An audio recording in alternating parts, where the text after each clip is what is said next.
extremely like if you look at the Lions and they lose this game, it would be, in my opinion, completely out of pocket to be mad at the Detroit Lions because these are the first time they're being in these waters.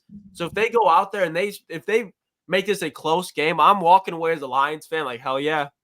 Hell yeah, because Trent Williams only getting older. Deebo Samuel, he's only getting hurt more. And I'm not saying that in like a bad way, but those start to take a toll on a player's career and longevity. So when the Lions are getting better and getting better, the 49ers, they're about to be, if it's not this year, next year, they're going to be at their peak, man. Because same thing with McCaffrey when it comes to durability. Great player. He has an injury history, like a huge one. And the fact he has stayed healthy this year, but there's going to be every running back in the NFL faces, especially one that's his size. He's going to start getting banged up and kind of going down the hill. Now, they will be obviously drafting players. But the Lions right now, yeah, they might look like the number 2 guy in the NFC, but they're not that far off, in my opinion, and it's not too much longer until they pass them. Yeah, I mean, this comment, Michael, I think, nails it too.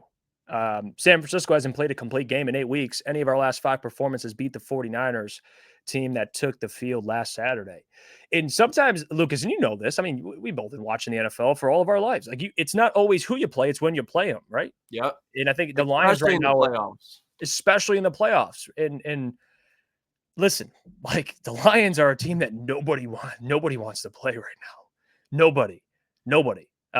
Even with the, some of the game, like they haven't lost 2 straight this year. There's one. I haven't even put that together in my head. They've always bounced back.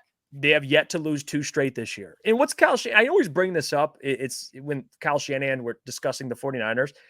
What's his record when he's trailing in the fourth quarter? Isn't it like ridiculous? It's like it was at one point it was close to 0-30.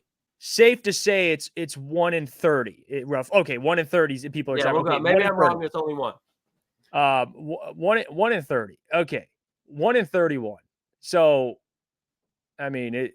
And then look at ETN's comment right here. When trailing by 7 in the second half, he's 5-42. Oh. Ooh. And that's to your point from when we talked last episode. Lions, if they win the kickoff, take that bitch. Take that bitch right away. Don't even think twice. Damn. Lloyd says we just have to get the lead. If the Lions come out, that's why if you win the coin toss, you take the football. Obviously, you go set the tone. You get to keep the crowd out of it. Speaking of that crowd, isn't it like 25% Lions fans? I think at this point. Yeah, I see multiple people all over just social media and even on national TV where it's like Lions fans, they travel well, but unfortunately, you just can't do that this weekend in San Francisco. I'm like, bro, you have no clue. You have no clue what this moment means for Lions fans. Think about every Lions fan that grew up as a kid that now has money to spend. That little kid in them is like, yeah, it's not even a question. We're spending the money. We're not thinking twice if they lose. Oh, well, but we are going to be there.